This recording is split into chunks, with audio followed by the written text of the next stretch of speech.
Hello YouTube family, welcome back to another new vlog. और कैसे हो आप सभी? उम्मीद है कि आप सभी अच्छे से होंगे। तो एक बार फिर से इस नए व्लॉग में आपका स्वागत है। गाइस, ये व्लॉग है धनुषकोडी बीच के बारे में, जो रामेश्वर धाम से 20 किलोमीटर की दूरी पर स्थित है।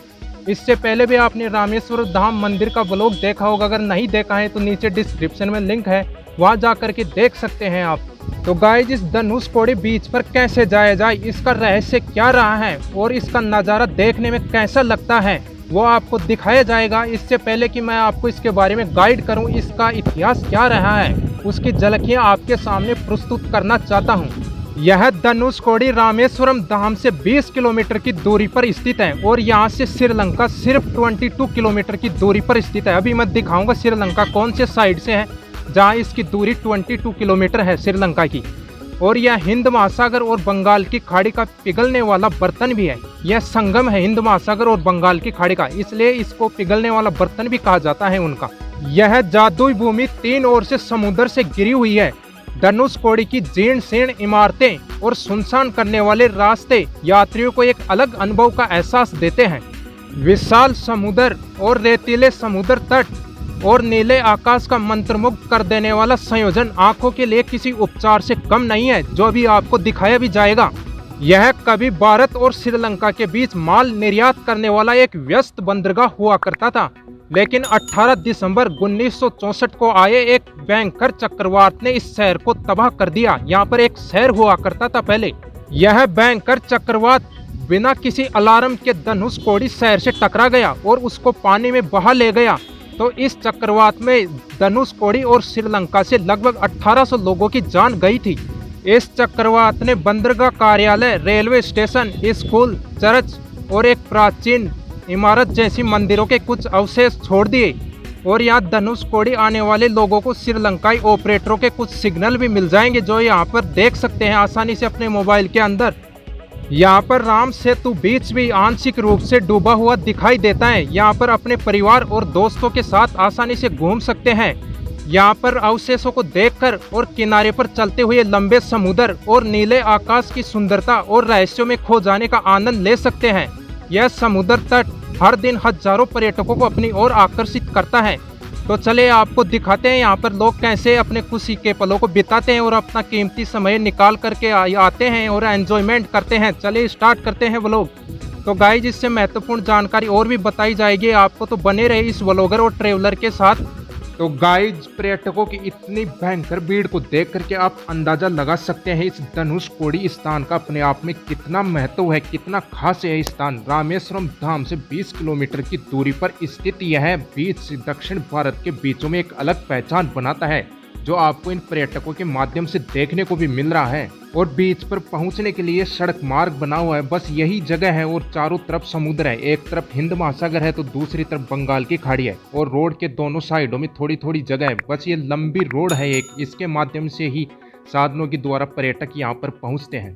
तो सभी पर्यटक इस ट्रिप को यादगार बना रहे हैं और अपने जिंदगी के सबसे बड़े लम्हों में समेट लेंगे। जिस तरह आपको देखने को मिल रहा है, एंजॉयमेंट कर रहे हैं नेचुरलिटी का, एडवेंचरस का, और अपने खुशी के पलों को बिता रहे हैं। यहाँ पर समुद्र की खूबसूरती को निहार रहे हैं, नीले आकाश को निहार रहे हैं और इसके रहस्यों में खो जाने का एहसास अनुभव कर रहे हैं। अगर आप भी कभी दक्षिण भारत में स्थित रामेश्वरम धाम मंदिर के दर्शन करने आओ तो धनुषकोडी बीच पर भी जरूर घूम के जाना, ताकि यह हमेशा के लिए यादगार बन जाए। ऐसा माना जाता है कि यह वही स्थान है जहां पर भगवान राम ने हनुमान जी के मार्गदर्शन में वानर सेना को श्रीलंका में जाने के लिए पुल बनाने का आदेश दिया था। इस ब्रिज को भारत में राम सेतु के नाम से जाना जाता है और विश्व में एडम ब्रिज के नाम से जाना जाता है, जो आंशिक रूप से समुद्र में डूबा हुआ है, जो धनुषकोडी बीच से आंशिक रूप से दिखाई भी देता है।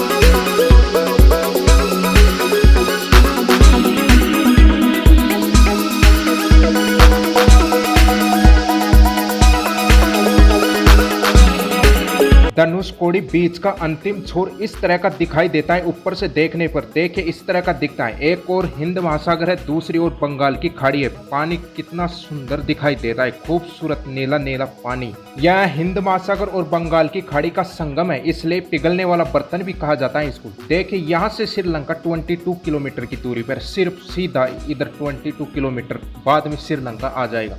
इस तरफ इसके हिंद महासागर है और इस तरफ बंगाल की खाड़ी है। इस बीच का पानी काफी क्लीन है, काफी साफ है, जो आपको दिखाई भी दे रहा है। बाकी बीचों से तो काफी साफ दिखाई दे रहा है, एकदम क्लियर पानी है यहाँ का। लंकापति रावण पर विजय पाकर लौटते समय भगवान राम ने अपने धनुष से पुल के एक छोर को तोड़ा था, इसलिए इस स्थान का नाम धनुषकोडी पड़ा।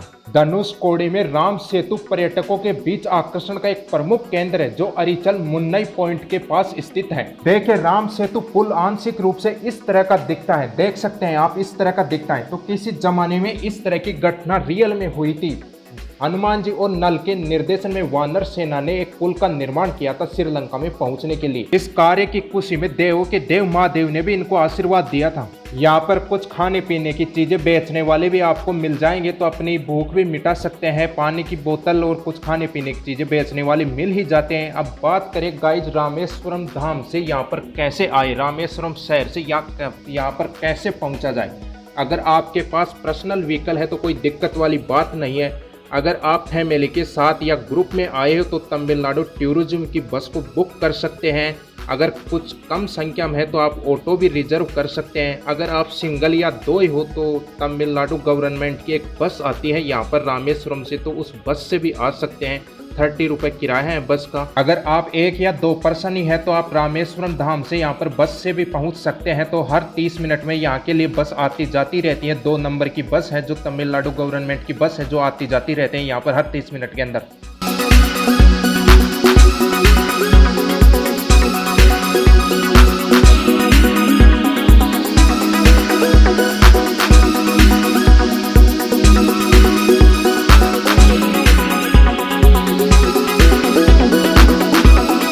फ्रेंड्स, इस बीच पर घूमने की अनुमति सुबह 6 बजे से लेकर शाम 6 बजे तक है। शाम 6 बजे के बाद अनुमति नहीं है। यहाँ पर पुलिस वाले भी तैनात रहते हैं दिन के अंदर। एंजॉय करते हुए इतने लोगों की भीड़ को देखकर एक बार तो आपका भी मन कर रहा होगा कि ऐसी जगह पर अपने को भी घूमना चाहिए। और घूमना भी क्यों नहीं जाए जब इस तरह के नज़ारे हो, तो इतनी प्राकृतिक खूबसूरती है, साथ साथ में समुद्र, नीला आकाश, तो घूमने का मन किसका नहीं करेगा। और फ्रेंड्स, ये अवशेष है धनुषकोडी शहर के, जो 1964 में आए हुए चक्रवात से तबाह हो गया था। यह बीच के अंतिम छोर से 4-5 किलोमीटर पहले ही पड़ जाता है। तो प्राचीन इमारतें, पुराने रेलवे स्टेशन, स्कूल, चर्च आदि की पुरानी बिल्डिंगें देख सकते हैं। उनके अवशेष आज भी मौजूद है। ये रेलवे स्टेशन का अवशेष है। उस समय पूरा धनुषकोडी शहर पानी में डूब गया था, तो आज भी कुछ अवशेष पानी के अंदर डूबे हुए हैं और कुछ बाहर भी दिखाई देते हैं।